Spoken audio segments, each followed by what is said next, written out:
سڵاتان لێبێ ئێرە زۆنی ڕووی بەرزایەکانی سلێمانیە لە هەردوو باڵەخانەی دین و دیدە زۆر نزیکین لە ڕادستکردنی کلیل بە خاوەنێکەکان و بەردەوامی لە کارکردن لە ئایدەیەکی نزیکە کلیلەکان ڕادستین خاوەنێکەکانەکەن.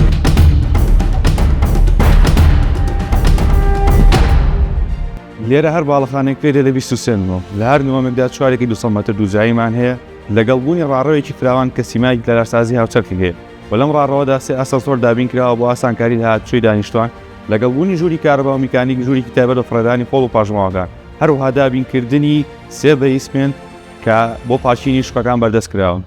لێرە سەرجەمواد و کەستە بەکارهاتوەکان لە تازەترین و پێشکەوتوترین براندە جیهانیەکان کە سەرجەمیان پێش بەکارهێنان لەلایەن بەشی کۆلێکتیڤ کۆنتڕۆڵی پرۆژەکەمانەوە تاقیکردنەوە هەڵسەنگاندنیان بۆ کراوە.